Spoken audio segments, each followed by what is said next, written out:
Welcome to Do Not Talk. I am Charlie Simons, talking about things you're not supposed to talk about, politics and religion, talking to the people you're not supposed to talk to, talk about things I'm not supposed to talk about. That's what I do. And my own party telling me not to talk about this and not talk about that. No, we're going to, just wait until we make a decision for you. Are you high? Oh, you're in California. You probably are. Urson Russell is my guest today. Urson, unusual first name, Urson. Urson, you can't forget it now. Urson Russell is going to be talking about election integrity, and he's now attained hero status with me because anybody who's never run for office before and decides that's it, I've had enough, I got to do something, and is going for it. Nothing's going to change until we get good people running for office. So you're going to want to meet this guy and you're going to hear what he has to say. I, by the way, want to ask you a couple quick favors. First, if you could hit the like button right now. That helps with the whole algorithm thing. And if you can leave a comment down below. It's got to be 5 words or more, though, or 6 words or more. Because 5 words or less, they count it as a bot. It's just no winning with these people. And if you could share this show, you really would help me tremendously because Facebook deleted all of my pages last summer and Instagram as well, which is owned by Facebook, because I did a little thing about Pride Month that seemed to have upset a few people at Meta, and they deleted me from the platform completely. So share these shows. You really help that way too, because 40,000 people suddenly gone. Used to be able to let them know I had a new show out. But that's on me for putting all my eggs in the Meta basket. I need to get into Telegram and what's the other one? The Substack. Substack I've heard some great things about. So I'm exploring all that and figuring out how to do it. So I do it right the first time instead of messing it up and trying to do it over and over again. Kind of my thing. And also my other favor I want to ask you is to go to my website and buy some of my merchandise like this one. Hey, Urson, you need one of these. Let's talk about politics and religion.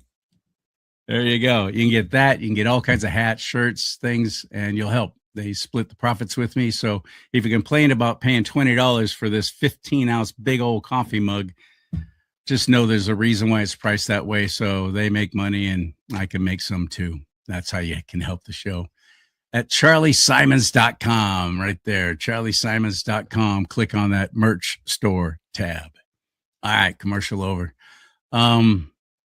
In California, we have, first of all, a jungle primary, which is with all the election fraud and cheating going on, made sure that there's a supermajority of Democrats, which what supermajority means is it doesn't matter what we do, what we say we don't want, what we vote against, doesn't matter. We're overwhelmed by numbers in all the legislature of California. And with a Republican governor, which we could have this coming November, only if you show up for the primary election, though, June 2nd, we're just a little over a month away. June 2nd is the primary election. That's going to decide who goes to the big election in November. But we suck at showing up for that. So could we please change that? If you're not registered to vote, would you please consider it? Registertovote.ca.gov. Registertovote.ca.gov. It's easy to do there. Get registered, and then you'll always be registered. And if you're already registered, you might want to go there anyway just to check and make sure they haven't changed your party affiliation. That was a nice little trick the Secretary of State did a few years ago during the whole COVID crap. But I bring all this up because we have a huge amount of slugs, as I call them, who have sat in their little seats, their little positions of power again and again and again and again and again. You just keep winning. And there's really no reason, because they're bad. They're not good people. They're not effective people. They're merely doing what the Democrat National Committee tells them to do and how they should vote. And they're just a solid vote for the left, period, over and over and over again. So as long as they don't make waves, as long as they don't really cause any problems or controversy for the Democrat Party, they get to keep their seat. They'll make sure of it. They get rewarded for their service by getting to serve like this man. He's 81. He's fighting some kind of cancer. That's at last report. His hair has definitely dyed, and his name is John Garamendi, and he's a congressman out of the San Francisco Bay Area, in the East Bay, they call it. He's been in office since the 80s. And now that this coming November, there's an actual real challenger to his seat who's a Republican, the only Republican running in that race. Several Democrats are running against John Garamendi. That's his name. John Garamendi doesn't go on CNN. John Garamendi doesn't ask questions in committees. He just doesn't do much of anything. He's just a solid little left vote who looks good and has nice hair. So people in the San Francisco Bay Area keep electing him over and over and over for decades. Well, now that he's running and he actually has a Republican challenger, Rudy Rosselli is his name. He's a friend of mine. And I'm a delegate with the California Republican Party because of Rudy Rosselli. He asked me to be one of his delegates. Rudy is making some noise. Rudy is making some inroads, and people are paying attention because there's actually a Republican running against John Garamendi. John Garamendi, who's 81 years old. Get out. So now the Democrat Party decided to put him on some committee, and he's questioning the Secretary of War, Pete Hegseth, about what's going on in Iran. And Hegseth owns him. Watch this. Secretary Hegseth, you have been lying to the American public about this war from day one. And so has the president. Lying. You have misled the public about why we are at war. You and the president have offered ever-changing reasons for this war. You've misled the public about the progress of the war. You know that? While the military has executed this war with tactical success, You know that how? the strategy has been an astounding incompetence. You and the president have offered ever-changing reasons for the war. You have misled the public about the progress of the war. While the military has executed this war with tactical success, the strategy has been an outstanding example of incompetence. This war of choice is a political and economic disaster at every level. Despite the president's promise to lower the cost of living, gas prices are up 40% and inflation is soaring. So much for lowering the cost of living. The president has got himself and America stuck in the quagmire of another war in the Middle East. He's desperately trying to extricate himself from his own mistakes. It is in America's and indeed the world's interest that he succeed. I didn't get a chance. I didn't see a question in the statement from. He never actually asked a question. Hope you appreciate how reckless it is. When I said reckless, feckless, and defeatist of congressional Democrats at the beginning, that came after watching you say the same thing on CNN this morning, a quagmire. My generation served in a quagmire in Iraq and Afghanistan, years and years of nebulous missions and utopian nation building that led us to nothing.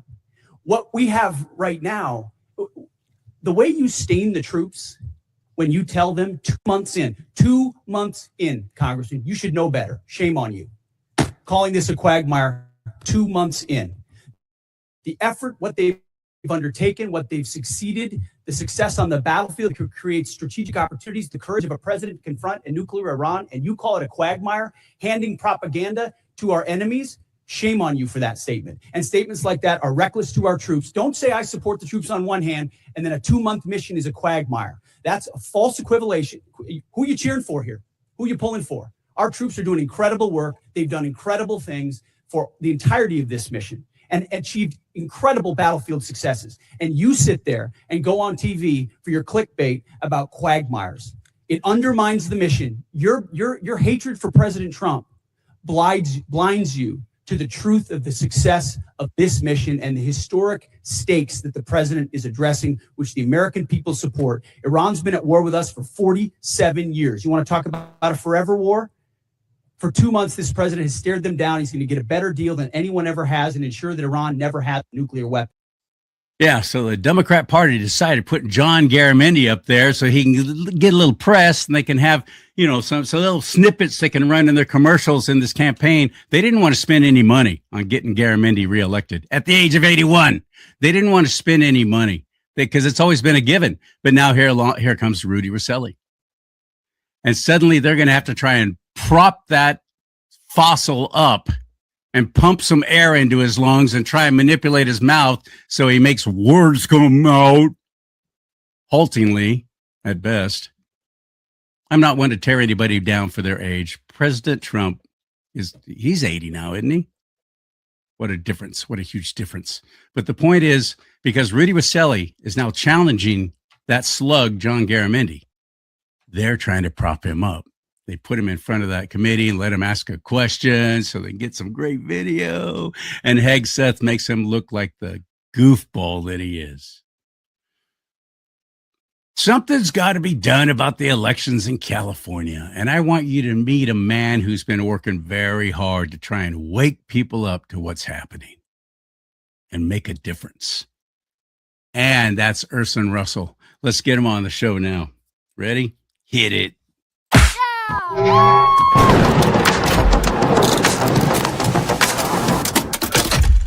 How you doing, Charlie? I'm fantastic.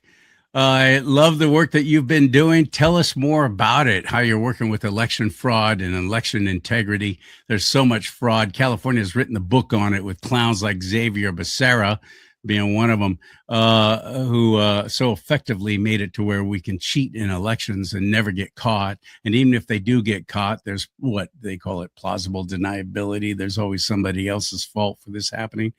And President Trump, I do believe, I pray, I hope, is about to unleash some real whirlwind of terror on these pigs who have been stealing elections from us for decades now. What's a progress report on that? Well, California's elections, probably like a lot of states, is very centrally controlled by the Secretary of State. And what we've had over decades is really where the counties have just given up more and more of their authoritative duty to be responsible for their voter registration list, number one.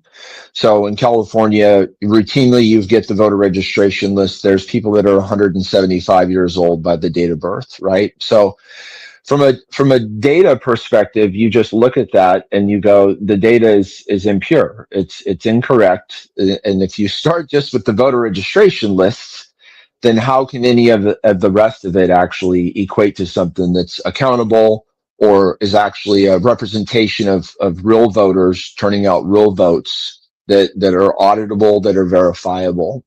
2020, like a lot of people, woke so many of us up with COVID, with the elections and other things. Before that, Charlie, I just checked boxes. I was just your typical voter, and a lot of that stuff in 2020 woke me up. And so I wanted to get down and find out, what is China really in control of our elections, right? Are machines flipping votes? Like, what are these real things that are going on in our elections? And I stumbled across some amazing people that we founded an organization called Patriot Force California. And through that, we really looked at, like, there was lawsuits happening, there's poll observers being trained and a lot of this stuff, but really getting into the nuts and bolts of the election systems themselves, where we could speak loudly, effectively, but also defend any of our claims, right? Because I'm not a cybersecurity expert. I do know Colonel Sean Smith from the Army that can clearly teaches me all about the cybersecurity concerns and the loopholes, but those aren't claims I can personally make. And so what I've seen in Orange County, for instance, in the 2021 recall election, a lady here in Orange County decided to register her dog just to see. She just didn't believe it was possible. Like, there's no way they're going to allow my dog to be registered to vote.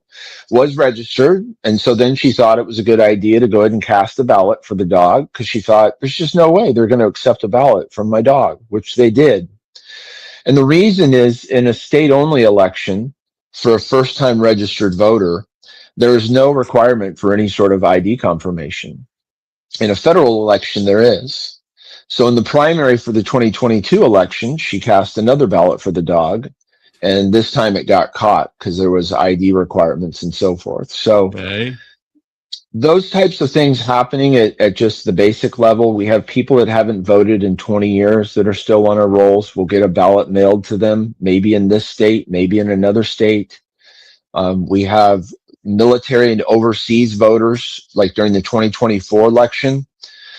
We had, out of every 100 ballots that were cast for military and overseas citizens, 90 to 95% of them were for Kamala Harris. We never found one single batch from overseas personnel or military that favored Donald Trump.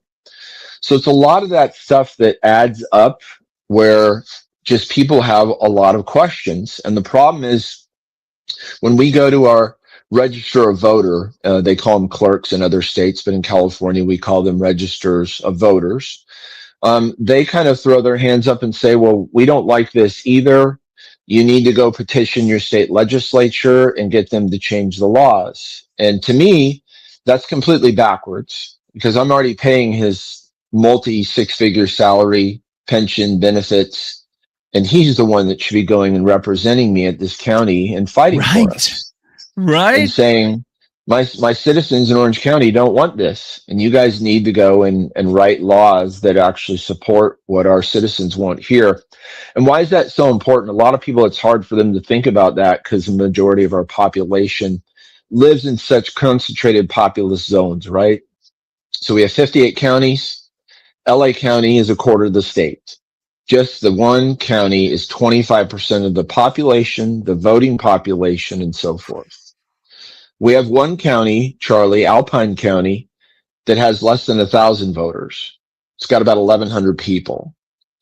So how can you have one system that's going to fit for a remote, alpine, mountainous, whatever, desert community with 1,100 people and 10 million people in LA County? It's just not feasible. And that's why it's so important for the counties to have really full authority. We have 12 counties that don't even have 15,000 registered voters in any one of them. If you added up our entire 28 smallest counties in California, it's still a smaller population than LA County. So these combinations of having such a concentrated population, about 11 counties in California makes up 3/4 of the state, with counties really subduing their authority to manage the rolls, to clean the rolls, to do the things that are needed, and that's been taken over by the state. We have a system called VoteCal, and I'll just say this and pause, which is what centralizes our voter registration lists. So here's a scenario.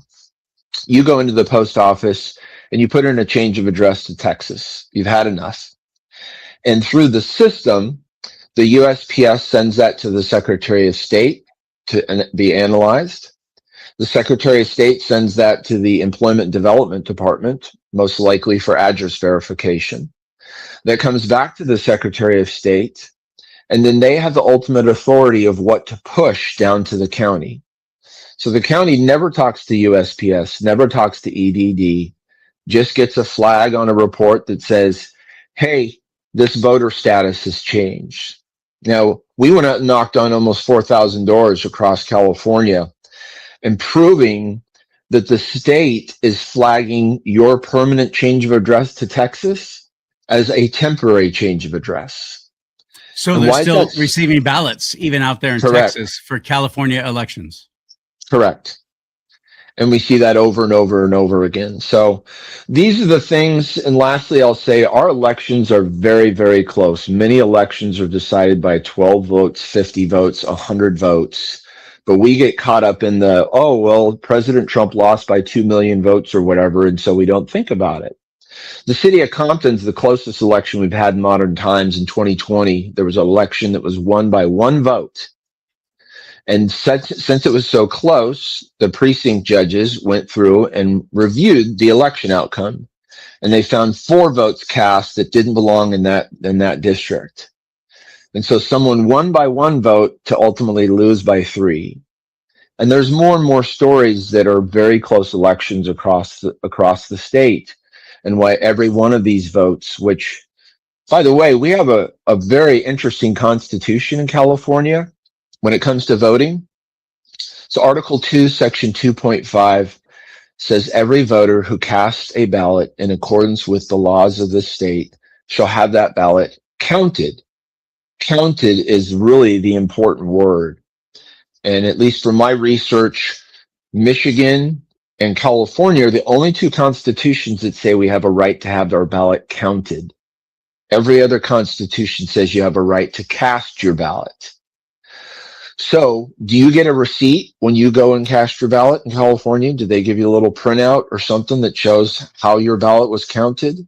Nothing. So there's so much to be done. But honestly, the way I look at things, and I know we'll kind of get into me running for office, I won't spend much, but 120 people right now, Charlie, plus the stroke of the governor's pen, right?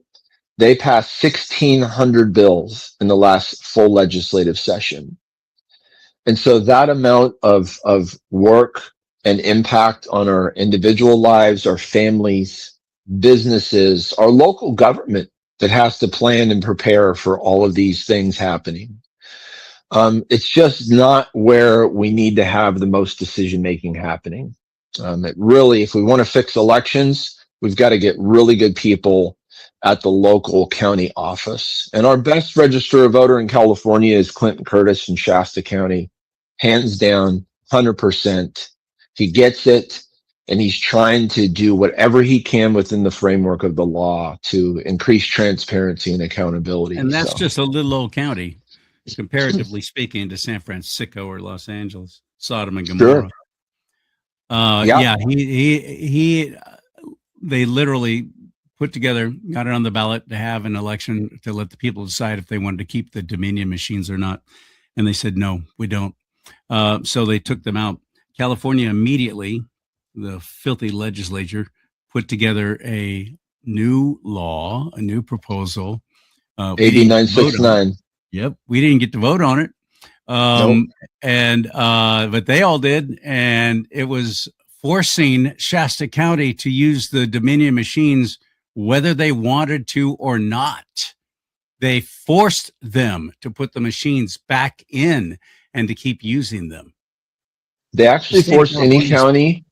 We actually forced any county with 1,000 or more voters to use machines to tabulate elections. So think about a county with 2,700 people. There's nobody in the right mind that thinks you need tabulation machines to count 2,700 votes. It's nonsense. But it's about control. It's about centrally controlling things at the state level. And we obviously see that with homelessness, with crime, and so many other issues that we're facing right now. Oh, yeah.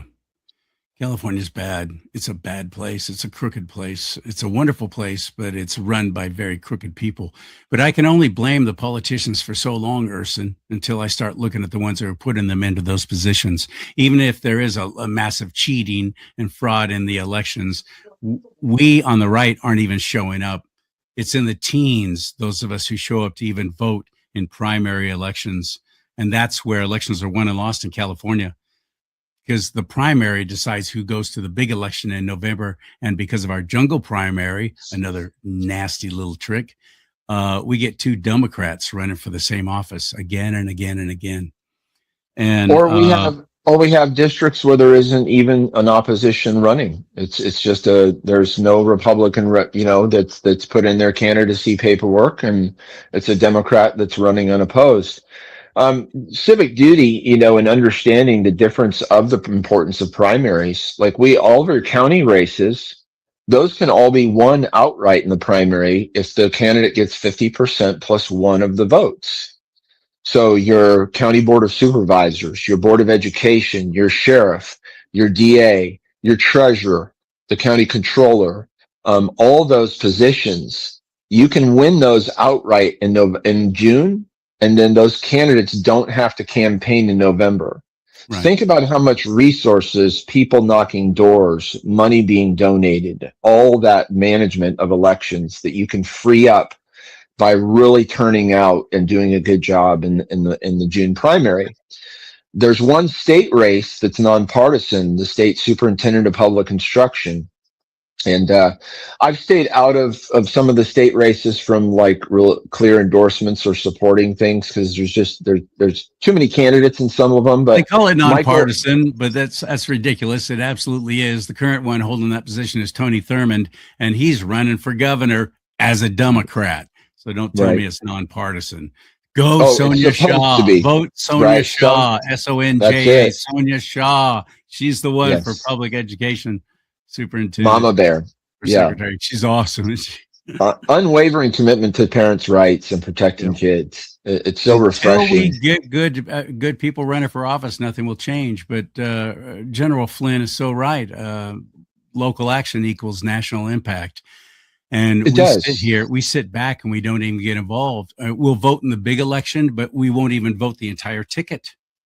Well, I Right. voted for president or I voted for governor. That's all I need to do. This has Or got to when the end. partisan races end, right? This Because has my got to race end, buddy.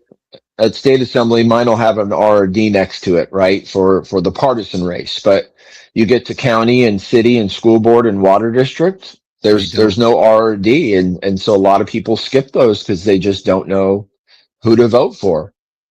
Now, we all get the same voter pamphlet guide, which all the people who are running, all it takes is a little bit of time. Even the judges, I'll look them up and I'll try and find information on their records and how they voted in the past. And I will Sure. make my decision based on that. But I put some time into it. How many other people actually do that? Not that I'm all that great. I just figure I want to take my responsibility seriously. How many people actually do, though, do you think? Well, that's where civic duty combined with politics, like, I love your show, right? Politics and religion, that was infused into our culture a long time ago, way before we were alive, that you don't talk about money, politics, and religion at the dinner table. It Mm-hmm. seems like today we've learned those are actually some of the things we should be talking about at the dinner table. Should have never Some of stopped. the correct and most important things that are going on around us. And when people say, I don't really pay attention to politics, I'll say, do you think that means it's not happening? Just because we're not paying attention to it, right? Because we don't know who's in the finals for the hockey Stanley Cup finals. Does it mean the Stanley Cup's not still happening, right? And that's really the approach we need to take. I think it was Plato or Socrates, one of them said, the consequence for not being involved in politics is you end up being ruled by your inferiors. And so whether that's morally inferior, intellectually inferior, Thomas Jefferson said, a wise and frugal government, wisdom, you need competence.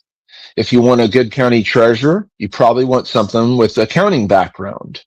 But if you want good representation, you need people that understand the Constitution and what they're even going there to serve for. And Going so back to we John Garamendi, he actually got elected to be insurance commissioner of California when he's between his little holding office and other things, and won. He's never been an insurance agent. He didn't know anything about it, but he looked good. He sounded good, and he had a D in front of his name. So I'm going to vote for him. And we didn't show up. We on the right did not show up to go, nope, that's not happening. We're going to vote for the other person. We just didn't even show up. Sure. And I want to influence civic duty, through a movement around good government. And so how do we do that? Well, someone says, I don't really get involved in politics or so forth. Listen, would you come to one city council with me? Just one Tuesday night. You don't have to go every week. Just come to one with me. And just to be able to sit in the audience, watch how government functions, have a brief conversation afterwards. Thank you so much, for doing this. And then maybe in a few months, hey, there's another city council coming up. You want to go to another one? And so it's being suggestive when elections come up and you're picking up pizza at your favorite pizza spot. Hey, are you registered to vote? We got an election coming up. It's just small little changes that we can fold civic duty into our everyday lifestyle and not have to have it consume us. And if more of us were doing that and staying informed, so few of us would have to be doing so much like we are right now. And if you are like Urson and me, you're conservative and you definitely lean to the right, post how to register to vote on your social media. I don't see anybody ever doing that. I can't even get my own party to talk about getting people registered to vote. And it's so simple. I said it earlier. I'll say it again and write this down. and post it on your social media, because chances are most of your friends and family on, again, I don't have Facebook anymore, but most of yours probably think the way you do or close to it. And you're not taking a side one way or the other unless you want to. Just say, hey, you got an election coming up. This is a big one. We need you for the primary on June 2nd. Get registered right now. You only have a few days left. May 9th is the cutoff to at least vote in the primary. But just get registered. Don't even mention that. Just get registered to vote and show up at registeredtovote.ca.gov. That's it. Well, remember in California, you can actually register up until and on election day and still cast a ballot. So we have what's called conditional voter registration, and the ballot will be put aside and will be investigated. And once approved that you were authorized to be registered, then they will count your ballot. And if not, then proceed accordingly. But yeah, that 15 days anymore, that's just to vote normal, to receive a vote by mail ballot and things. But 10 days before election day, on election day, you can still go in and register to vote and cast a ballot. And you can get your voter guide at any post office. They always have them there, and registration forms as well. But I blame the post office for a lot of the dirty dealings too, by the way. I know people who work for the United States Postal Service who have told me that when a lot of these clowns who have their nice little cushy government jobs and their little benefits and they're flaming leftists and they love their little position of power and they pick up your ballot, let's say you're going to do the by mail, which I pray you don't. I take it with you to show it's unopened to prove that you haven't voted, but yes. Show up actually at the polling place, and you've got 2 weeks before the election now, polling places to go in. It doesn't have to be the day of, but go in and actually vote in person. It's easy to find out where, and your county, your area. And that's so important because my friend Kim Yater told a story just the other day at an event I was at with her about her husband and her showing up in person to vote and being told, you already voted. Right. There's a lot of those stories that came out. Really, the recall election seemed to be the pinnacle in 2021 of those stories really hitting. And, what they're told is here's a provisional ballot, fill this out and we'll look into it.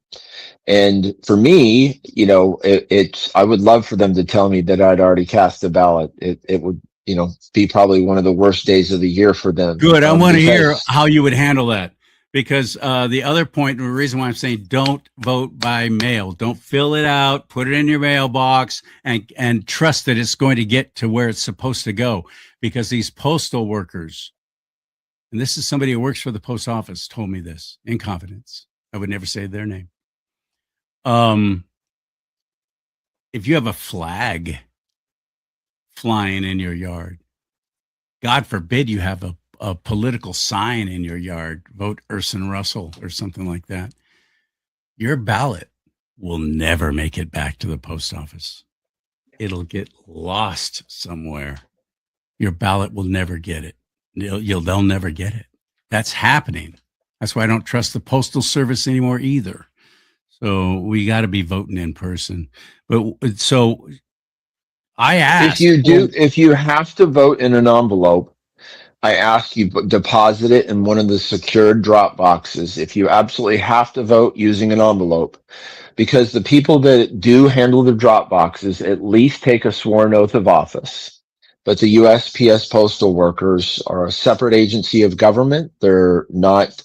They don't have to give You're FOIA. Talking about at the election headquarters. Yeah. County. Yeah. Well, they have those remote, because not the drop boxes at the post office, and not the ones that were put up by Mark Zuckerberg from Facebook or any of those. You're talking about at the actual election, your county seat. So you might have to drive a little bit to get there, but those are the lock boxes you're talking about, right? Correct. The ones that are handled by county staff as opposed to by United States postal workers. So because they at least have training, there's a chain of custody that goes with those collections. all of that stuff. With the USPS, there's none of those things. And we don't use secured tamper evident envelopes either, Charlie. So I can literally intercept your ballot. I can peel open the envelope. I can replace your ballot with my ballot that I want with my choices, close back up the envelope without any extra glue or tape or And your anything. signature is still there on the envelope. Correct. They have no idea whether it's your ballot or not that you filled out inside. Right. And no one's been caught or prosecuted. The point is this: why create a system that allows cheating so easily? Like, why go and mail everyone a ballot when you know your voter registration lists aren't clean? Because it works for them.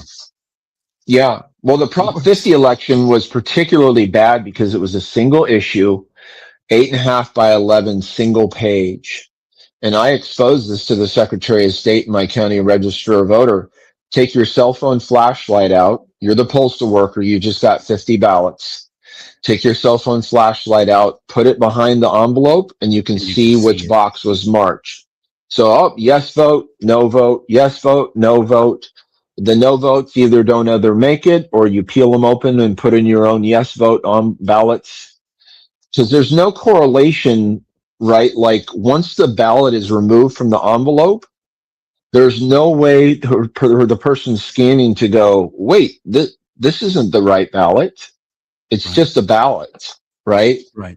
Because the signature that they're supposed to compare to what? I don't even have to show you ID. How do you know what my signature looks like? But they toss ballots because the signature didn't seem right. But that's the only thing that indicates who you are on the outside is that signature on the ballot. And if you forget to actually sign it, or on the envelope, if you forget to actually sign it, they won't even count it at all. Or the law says you're supposed to get a curing letter to try and fix that and so forth.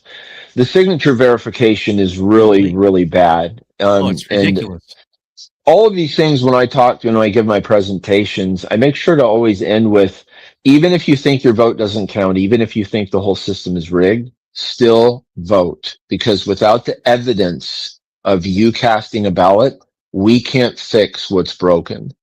And so even if you think it's rigged, even if signature verification and the dogs voting and all this stuff and the recall, we need you continue to vote and participate because it's creating evidence for us to be able to fix and affect change. So that's so important. Now, signature verification. You went and your brother, and I don't mean to disparage your brother if you even have one, but he was a little shady and he went out and he embezzled some money from his company, right? So then court, they're going to go and signature verify that these were actually his signatures on these checks. They're going to look at wet ink, meaning original signatures. They want to see the impression on the paper, how the pen went down, how it lifted up. It might take 20 minutes to 2 hours. They might get a spectrometer to look at it. There might be multiple people analyzing this. And then ultimately, through that analysis of a forensic document examiner, which takes 2,000 to 4,000 hours of on-the-job training to be able to become something that a court is going to take seriously, only then can you verify that that signature is correct. Now let's compare that to the county level. I got hired. I go through about 4 hours of training, and most of that is on how to click buttons and use the platform, the actual technology to do the process. Okay. So here you are, you've been trained for an hour to an hour and a half. You have 11 ways in which you can say that that signature matches. So if nothing matches except for the slant of the letters, you as the signature verifier can accept that as an okay signature. So we've personally watched one signature verifier do 200 signatures in about 6 minutes, which equates to 1.8 seconds per signature. And there's 4 come up on a screen, and he's just click, and it's forwarded. You can even one at a time individually. You can just do approve all 4, and he's just going through 5, 6, 7 seconds, click, next screen pops up, 5, 6 seconds, and just going through 200 of them. We challenged it. And the supervisor said there's nothing in the law that says how long, minimum that they have to take with each signature. And I'm like, I don't care what the law says. I want to know what your common sense says, how long you should even be looking at this thing to be able to verify a legal authority. Like, you're the one that's deciding this. And so if this first person decides it doesn't match, then it goes to a second independent person. If they decide it doesn't match, it goes to a third independent person. If they decide it still doesn't match, then the Doesn't county match sends what, you a by the way? letter. Their Doesn't match what? records, previous You said signatures get or from what where? did Our digital driver's from license? What? Every single. digital poll pads, previous elections. They have a lot of signatures for every election that you participate. So now here comes a letter to you that says your signature doesn't match. Fill this out. You send it back. Now another independent person looks and goes, okay, well, this new signature, well, that doesn't match the envelope either. So I'm going to reject it. It's going to go to a fifth person that reviews it and says, I agree. It still doesn't match. Goes to a sixth person, Charlie. Now that person can unilaterally decide without anybody else sitting next to them, I disagree with 5 people, and I think it does match. And I'm going to click approve the signature, and nobody else is going to look at that work or give any scrutiny. And that sixth person that has that ability is the one that I think needs to really have the most extreme oversight. Because if you have 5 people that all agree that the signature doesn't match, that's tremendous power you're putting in one person's hands. Are each of these 6 people getting paid to do this? $20 to $25 an hour if they're seasonal. Probably more if they're on actual county staff, full-time staff. Wow. And then don't forget, every ballot's got to be scanned. So your ballot comes folded. You got to pay people $20 to $25 an hour to flatten out ballots, right? So that they can actually go through the scanners and things. And then because the ballots need to be scanned, if you only put a check mark and didn't fill out the box all the way, maybe an X, a yes, a no, a star, a smiley face, they've got to duplicate those ballots, either through a digital machine or by hand. So in Orange County, we had just short of 1.42 million ballots cast in the general election 2024. We duplicated over 75,000 ballot pages simply because they couldn't scan through the scanner. So think about Which means that. somebody's getting paid $25 an hour will sit there and recreate and fill in properly those bubbles that you did. And they won't cheat, and they won't let their own personal preference come into play. And even if you're voting for Chad Bianco for governor and they are in love with Karen Canned Ham Porter, they're not going to change that, you don't think? Who's watching over them doing that? And so there is a QC process. You do get to watch it, but who has the time to sit there for 8 hours a day for 8 weeks? And right? those are volunteers. The ones who do the oversight are volunteers. Correct. So they're not getting paid. Even if everyone that was there was on the up and up, it's work stress and quality reduces over time of doing repeat steps, right? Of course. In a manufacturing line, in a coding, in whatever it is. Where you're doing the same thing over and over and over for hours. And so here you are. Yeah, 4 weeks you've been doing this already with all the early voting that's been coming in with the vote by mail. Election day hits, and now it's just you're flooded for 2 weeks looking at a screen and just box. It's that alone of just the mistakes that can happen just by sheer getting tired, looking at boxes all day long for 8 hours a day. So it's unnecessary, all of it. It's really unnecessary. And we've got to get back to you vote one day, vote with your neighbors, show your ID. You count your ballots with your neighbors and tally your neighborhood votes in front of all the voters before they ever leave your community. And now you have one thing to police, number one. And number two, you can explain that to any person of any age, even a 95-year-old grandmother that's never been on the internet in her whole life. The qualifications to understand that election system is she had to have played bingo once. Uh, That's how simple we need to make our election systems. yeah. I used to love those seniors when I'd go to the polling place, and it'd be like at sometimes somebody's house.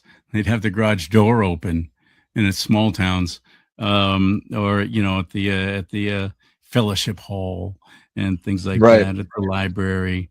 And they were all volunteers, and they took their job very seriously, and they were friendly, and I love that.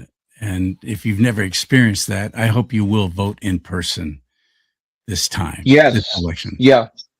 It saves your county a lot of money when you vote in person. Saves all that time of processing the vote by mail ballot and handling it and flattening it and duplicating it and all that, really. And in Orange County, we're one of the few counties across the state where we actually get to scan our own ballot. So in Sacramento, you probably, go vote in person, you put it into a secured slot in a secured box, and county staff is going to go scan that later. In Orange County, we have a tabulator at every scanner tabulator at every vote center. So when I go vote in person and it said vote for one, but I check two boxes, it spits the ballot back out and goes, you've made an error, and gives me a big red light. And I call over the helper. What's going on here? Oh, there, you're only supposed to check one box. Let's get you a new ballot, fix that. So we get to self-correct, Charlie, in Orange County, self-adjudicate our own in-person ballots. Like, what a power we have. And everyone else, it just gets thrown away. Yeah. And so a lot of people, we take it for granted. And that's what I really try and promote in Orange County, why it's so important here. Use it before it gets taken away, right? Exactly. I love the work that you're doing. I want to bring up your website here too and talk about this a little bit. There he is, Urson Russell for State Assembly. Home, what I stand for, good government, my commitments, AD 73, and more. What is AD 73?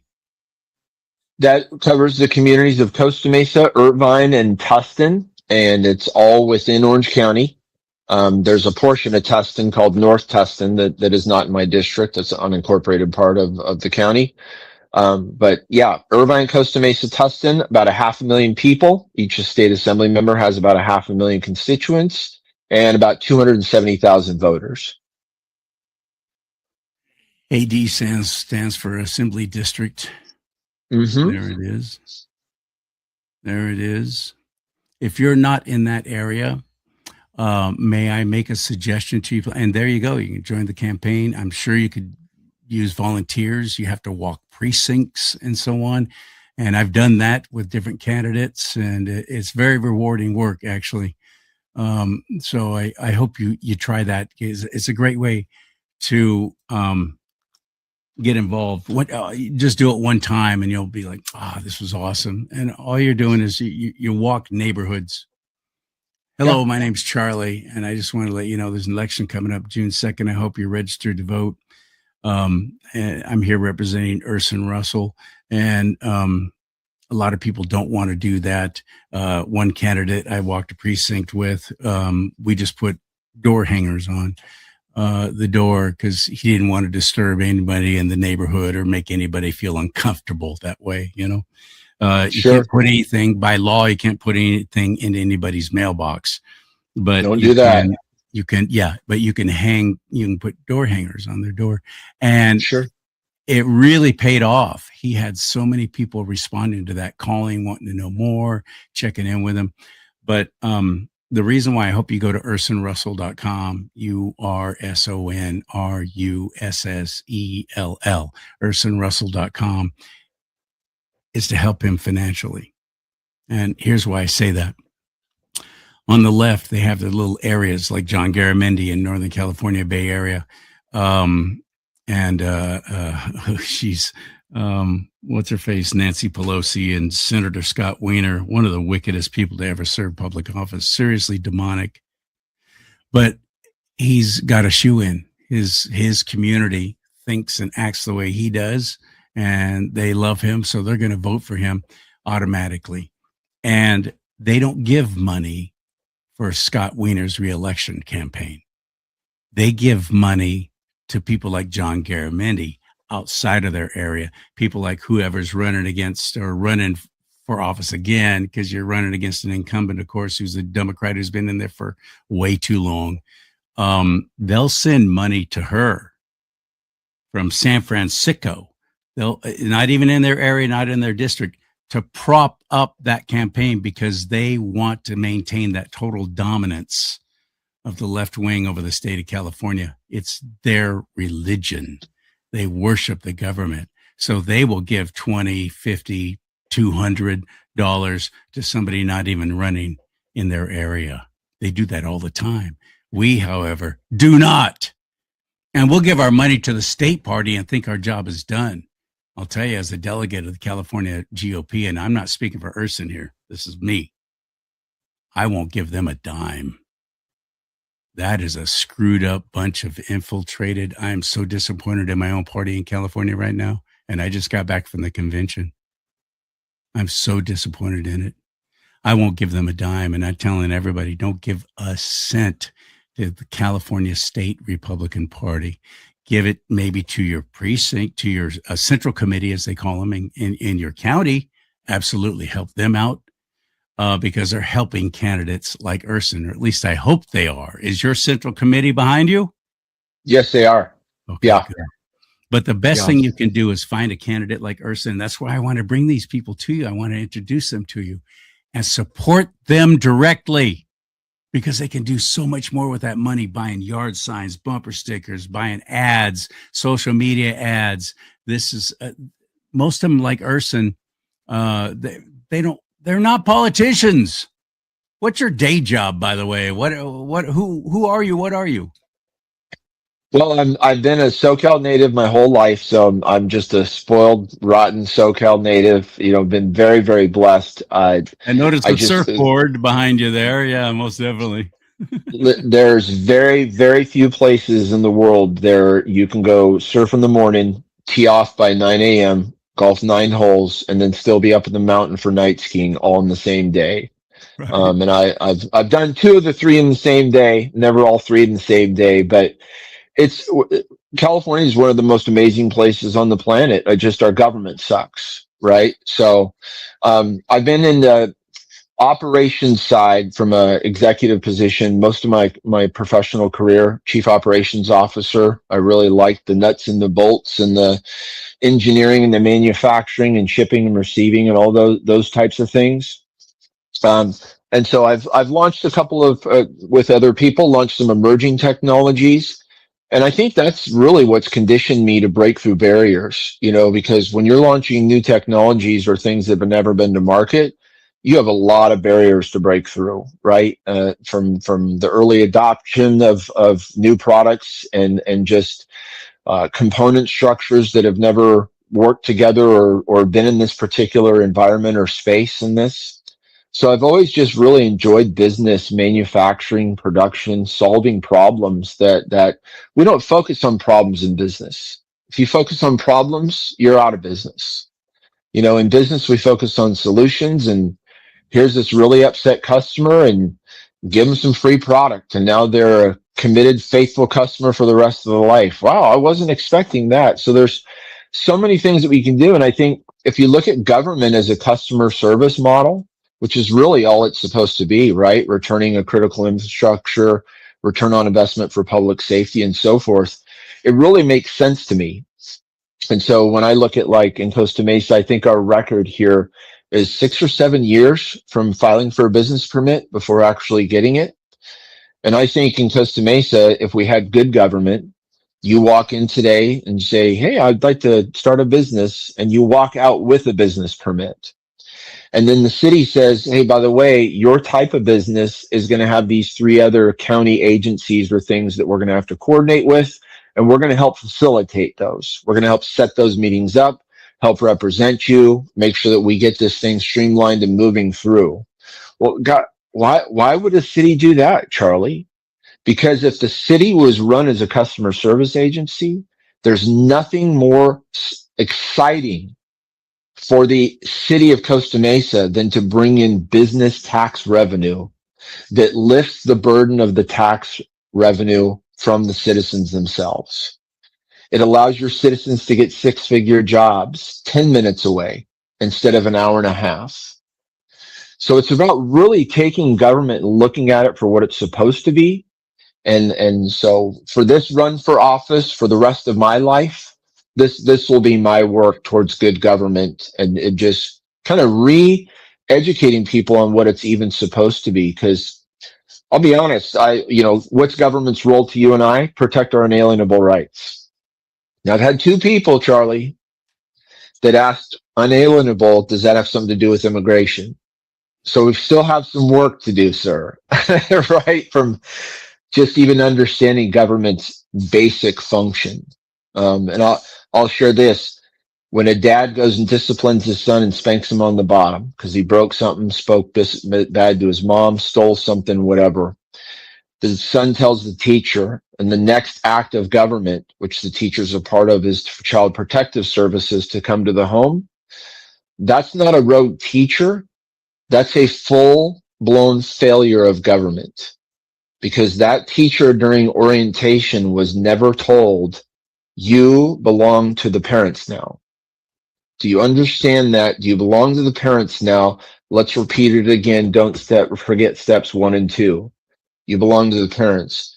The first wavering of that in any degree will be a warning, and the second will be the ending of your position here at this establishment. And so we just don't look at it that way, and that's what I'm really setting out and why I want to run for office. It's just how we have to look at government if we want to fix things. You're not a politician, and that makes you a winner as far as I'm concerned. I'm ready to fire them all. Everybody, Get out. We're starting over. I don't ask for any money from these candidates when I have them on. Although I do hope, Urson, you'll go to my website and get you one of these for your desk there. I will. You need one of these. Absolutely. It's never been a more important election in our lifetime. And that's such an overused phrase. But I truly believe in my heart that it actually applies this time. And here it is, just a primary and a midterm. And most Republicans don't even show up for that. It's in the teens. Only 40% of those who claim to be Christian in the state of California are even registered to vote. Gun owners, hunters suck. They're not registered to vote. They don't want to get the government. They want the government to have their information. Well, your firearms are registered, son. Believe me, they have your information. Yeah, that's lazy. That's an excuse. And then I've heard people in a moment of honesty and maybe after a couple of whiskeys actually say, yeah, I don't want to be bothered with jury duty. That's done through the DMV now. Right. So you don't even have that excuse. Registertovote.ca.gov. Get registered to vote, please. And go to Urson Russell's website and find out more about him. And I sure appreciate for you for your time. Thanks, Urson, so much. Absolutely. It was a real pleasure to be with you today, Charlie. And if I could just leave you with one thought and with your audience. So 95% of our population in California lives in the jurisdiction of an incorporated city. General Flynn said the fix is local, the impact is national. If we spend the next 2 election cycles taking every city council, every school board, every water district, sanitation district, we control government. And we can now say to a state assembly member that's not doing what they're supposed to, as the city, we're going to put out literature as the city to campaign against you in the next election. Get back in your lane. What are you doing supporting AB 1955, pressuring teachers to lie to parents? Get back in your lane. And so Huntington Beach has shown that from a city. Chino Valley, where Sonia is, has shown that from a school board. Shasta County has shown that from a county perspective. These are the lessons that we can build on if we have the right focus and the right strategy to put power back where it belongs. Because 120 people deciding for 40 million is nonsense. It's absolute nonsense, and why we have the results we do right now. So God bless you, brother. Appreciate everything that you're doing to help get the word out there. Thanks, June brother. 2nd, ballots hit on Monday, May 4th. So we're coming. We're coming. All right, my friend. That's awesome. Thank you so much for this time. Share this show. Please let others know. Check out this guy who's running for office. He sounds really cool. Charlie had him on his show. See what you think. Share these shows. That's a great way to get them out there. And thank you for what you do to help this show. I really appreciate you more than you know. Just watching. I really appreciate it. May God bless you and keep you. May God bless America. But most importantly, America, bless God.